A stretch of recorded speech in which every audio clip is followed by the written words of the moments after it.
People without a high school diploma are destined to be alone forever. After more than a decade, I reunited with my classmate Max at a class reunion, and then again during a business meeting at a hotel.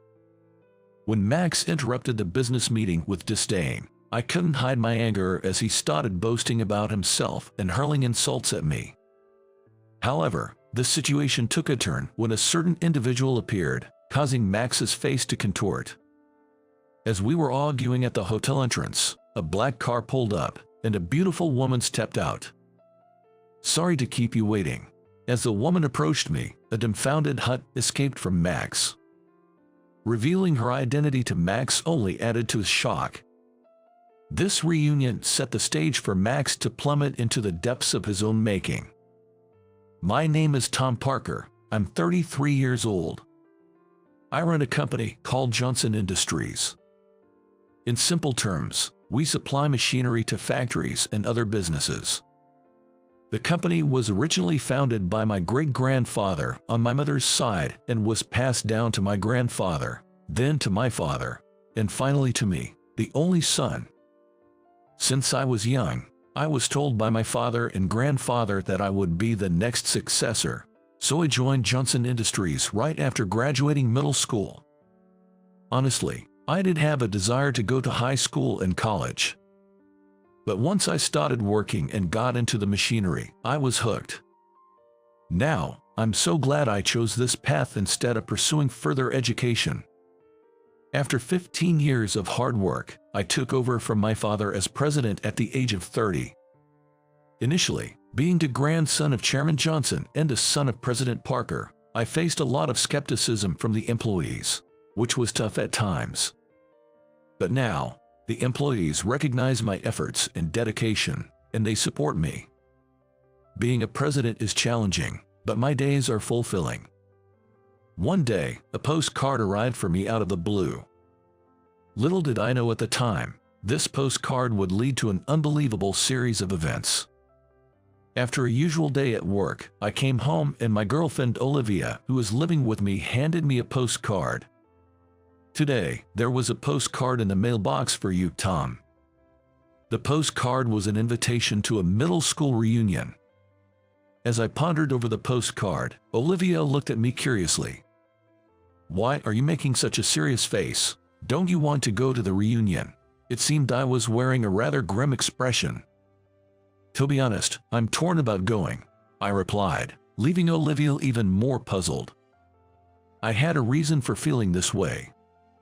There was someone from my class I didn't want to meet. I would have liked to catch up with old friends, as reunions don't happen often. But the thought of encountering that person made it hard to decide. The person I didn't want to meet was Max, a classmate from my second and third years of middle school. In school, I wasn't particularly prominent or obscure. I was somewhere in the middle. In contrast, Max was very popular and always at the center of our class. Normally, we wouldn't have crossed paths, but once we were in the same class, Max started to see me as an adversary. We never really talked, so I couldn't have done anything to upset him. But for some reason, Max was always hostile towards me. Being forced into class duties and having to do Max's and his clique's chores was a regular occurrence. If I ever tried to resist, Max would retaliate with even more hostility. "Poor people should just listen to me. Don't you dare defy me." Forced by his entourage, I reluctantly complied with Max and his group's demands. But there was one thing I couldn't forgive. It happened when I announced I would join a family business instead of continuing my education. When Max asked about my future plans and I mentioned I was going to work, he burst into laughter. "So your family is too poor to send you to high school? Well, that's rough. Can't believe your dad can't even afford to send you to school. You really lost the parent lottery." Being insulted about my family truly made my blood boil. Ever since that incident, I've done my best to avoid Max and led a peaceful life from middle school to the present. I still can forgive him for what he did, and if possible, I'd rather not meet him again. When I shared this middle school experience with Olivia, she pondered for a moment before saying, I know it must have been tough back then, but reunions don't happen every year. It might be a good idea to go. Max has probably matured since then and won't bother you. Olivia kindly encouraged me. Indeed, she had a point. Convinced, I decided to attend the reunion. On the day of the reunion, I finished work and headed straight to the hotel where it was being held. Most of my classmates had already gathered, and it was surreal seeing their faces after so many years. The guys hadn't changed much, but the girls were unrecognizable, and I had a hard time identifying them even when they spoke to me. I looked around to check on Max's whereabouts, but it seemed he hadn't arrived yet. According to a classmate, he was running late due to work commitments. Catching up with old friends turned out to be surprisingly enjoyable. As we reminisced over drinks, I found myself indulging more than usual. I was glad I took Olivia's advice and attended the reunion. However, the good times didn't last. While chatting with some close friends from back in the day, Max showed up late and remarked, "Look who's here, the pool kid." He had already had a few drinks by the time he arrived at our group.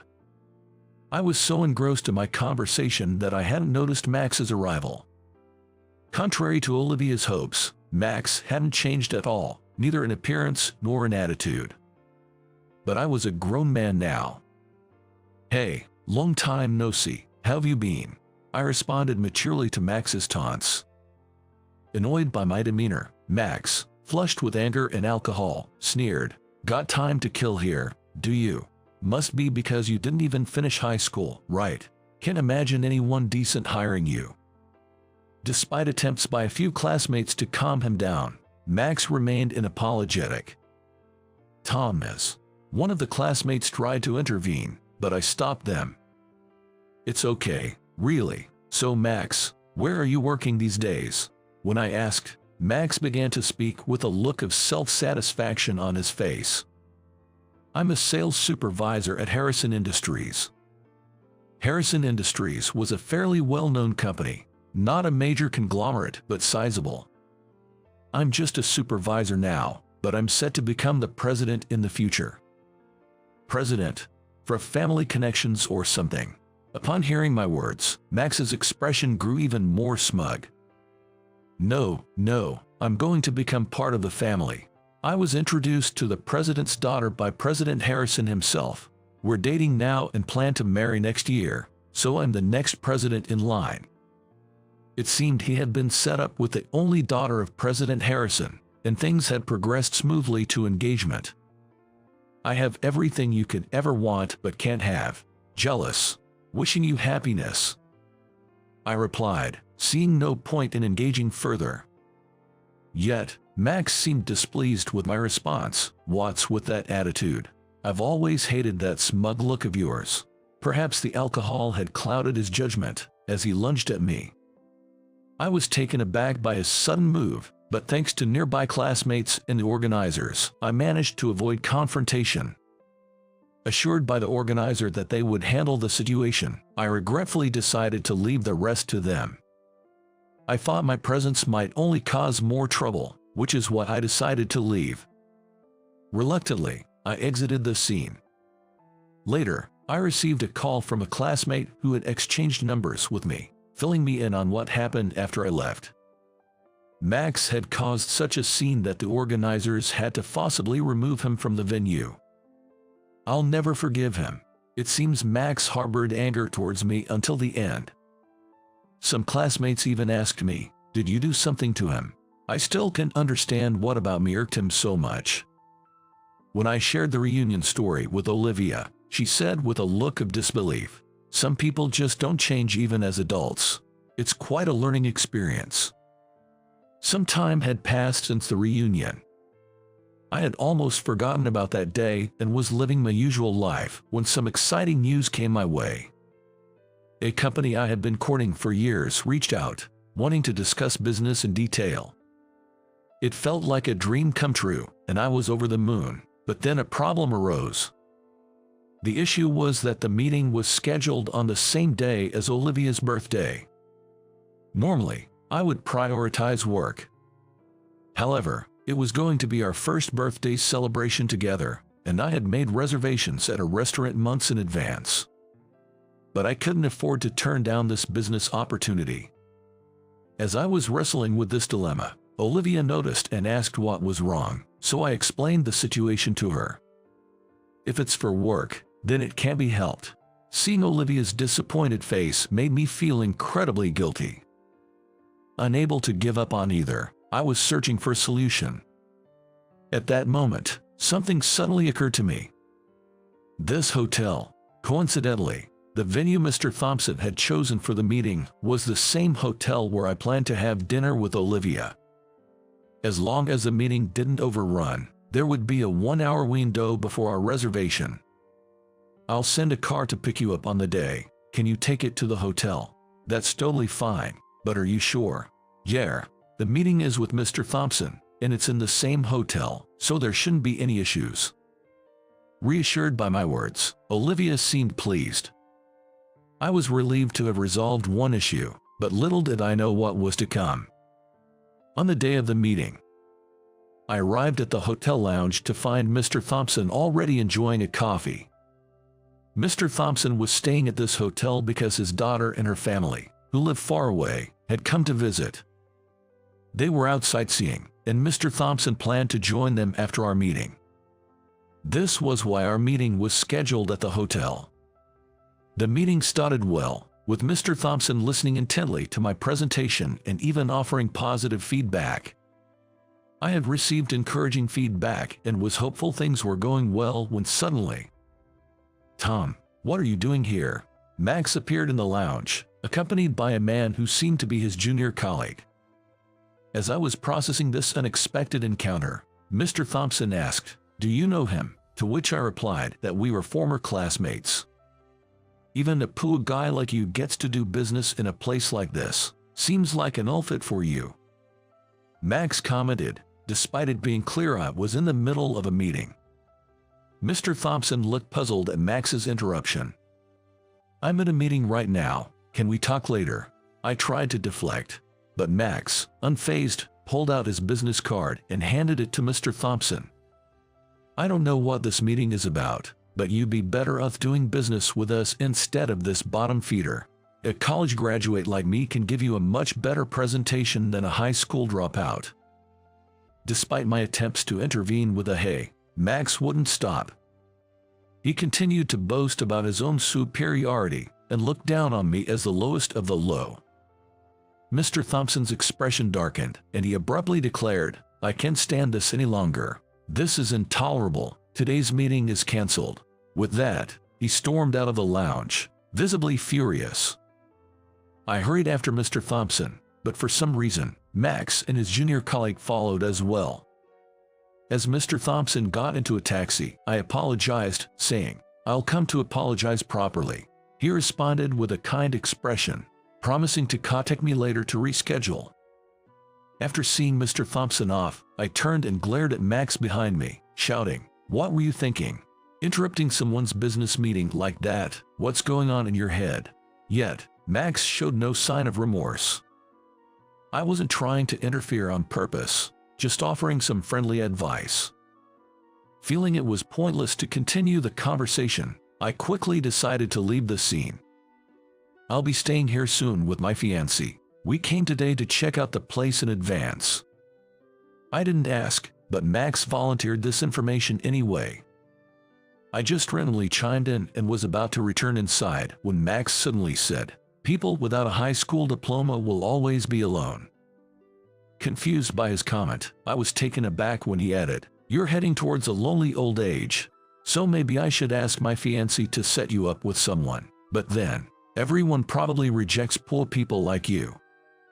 Unsure how to respond, I was at a loss when suddenly, a sleek black car pulled up in front of us. A stunningly beautiful woman emerged from the sleek black car. Her beauty was so overwhelming that Max and his junior colleague were left speechless. The woman looked at me and said, "Sorry to keep you waiting." I wasn't waiting, just had some things to deal with and came outside. The woman who had stepped out of the car was Olivia. As we were exchanging words, a confused "huh" could be heard. Turning towards Max, I saw him demanding, "Hey, who's this beauty? Introduce me. Can't you tell from the conversation? This is Olivia, my girlfriend.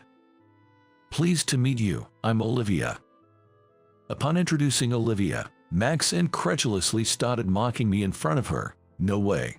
Someone like you couldn't possibly have such a gorgeous girlfriend. What kind of dream are you living in? A high school dropout at the bottom of the social ladder couldn't possibly be with someone so beautiful. She's wearing brand name stuff, and you're worlds apart. There's no way she's your girlfriend." Watching Max laugh and point at me stirred my anger. Just as I was about to retort, Olivia stepped in. "Could you please stop mocking my boyfriend? It's extremely unpleasant."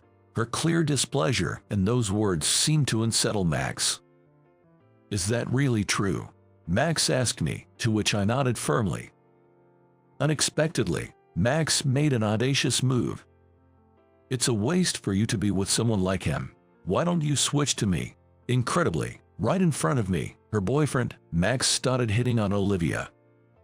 He was spouting off cheesy lines, suggesting she'd be better off switching to him instead of staying with me. Appalled by his lack of decorum, I was about to intervene when Olivia cut in. "I'm not interested in someone as rude as you. You seem to have an inflated opinion of yourself, but my boyfriend is far superior to you in every way."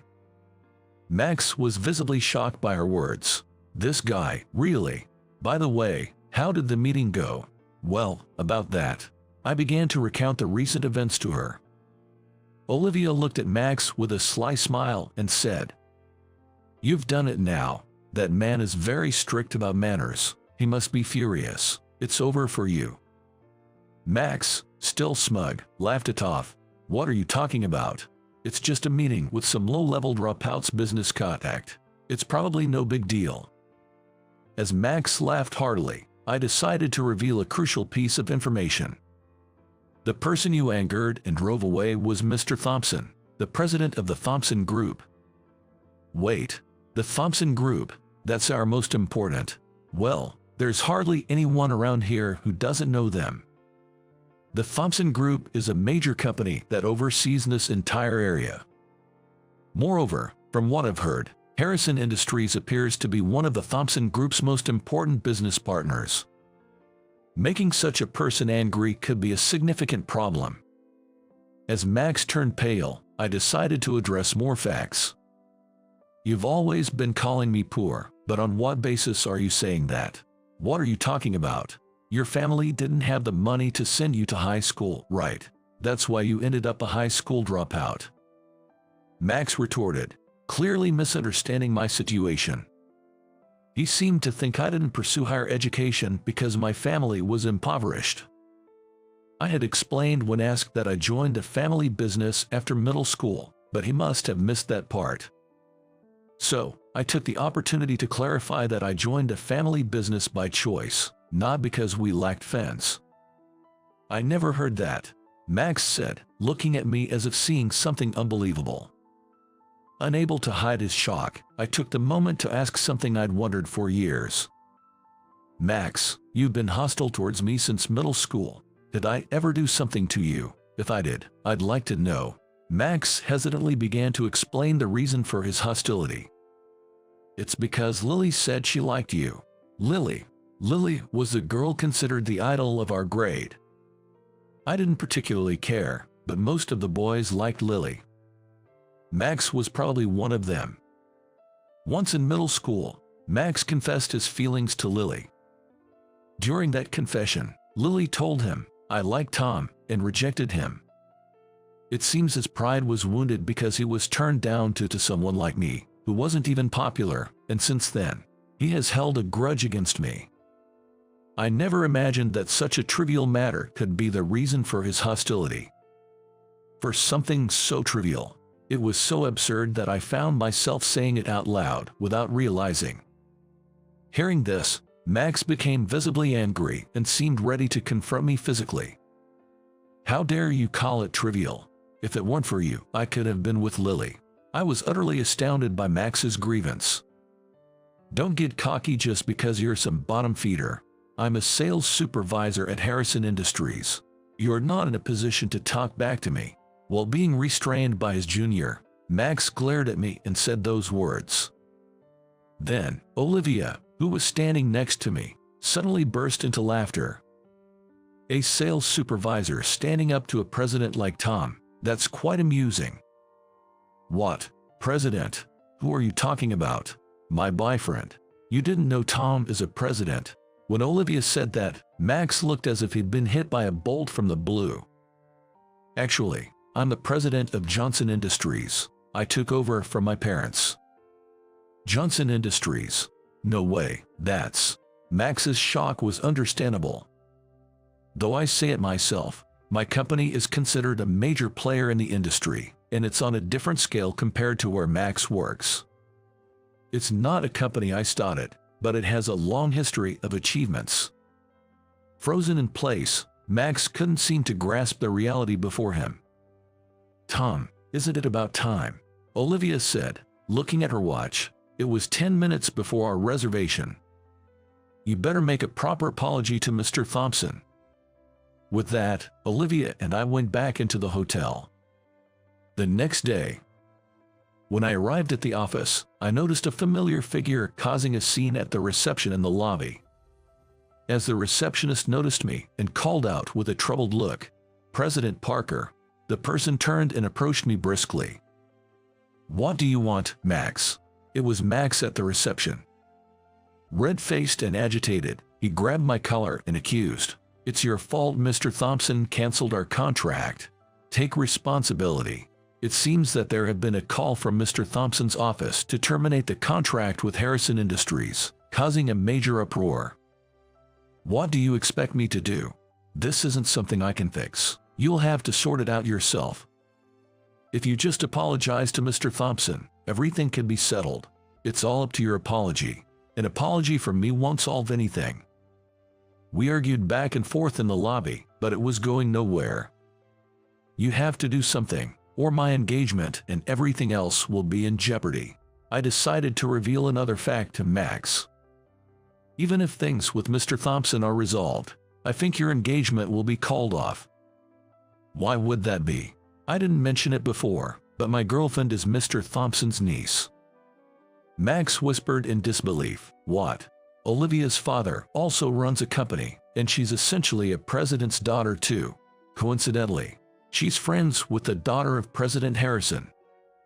On our way to the restaurant, Olivia mentioned, "That guy looks just like my friend's boyfriend. I've only seen photos, but they're identical." I then told her that Max was engaged to the president's daughter of Harrison Industries. Excitedly, Olivia said, "Harrison Industries? Then he must indeed be my friend's boyfriend. She's the daughter of President Harrison." I was amazed at such a coincidence. Upon hearing this, Max turned pale and let go of me. "I think it's only a matter of time before this reaches the president's daughter through my girlfriend, and then it'll get to President Harrison," I said. At that, Max collapsed on the spot, muttering, "It's all over." Since we couldn't have him loitering in the company any longer, I told him, "There's nothing I can do for you. You're disrupting work, so please leave." Max glared at me, got up, and then landed a solid punch on my cheek. Caught off guard, I fell to the ground. Security quickly intervened, restraining Max, who was then reported to the police and taken away. "I'll be filing a formal complaint, so be prepared," I declared. As he was led away by the police, Max, tears streaming down his face, lamented, "This wasn't supposed to happen. It was supposed to be easy mode."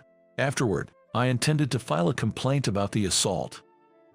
However, Max's parents came to me multiple times, offering to pay for the treatment and compensation, pleading for a settlement, which I eventually agreed to. Max's parents seemed like decent people, making it all the more baffling how Max turned out the way he did. Due to this incident and being taken away by the police, Max was fired from his job. He was dumped by the president's daughter, evicted from the company dormitory, and ended up losing his home and job. He was reportedly going around asking friends and acquaintances for money. Some classmates must have complained to his parents, who couldn't stand to see their son's downfall and found him a live-in job. According to a classmate, Max is working there now, but his salary is managed by his parents, leaving him with no disposable income. It's his own doing, so I hope he reflects on his actions. Afterward, I had the opportunity to negotiate with Mr. Thompson once again. This time, we successfully finalized a contract, and I breathed a sigh of relief. Mr. Thompson even went as far as to say, "Please take good care of my niece." Recently, I proposed to Olivia.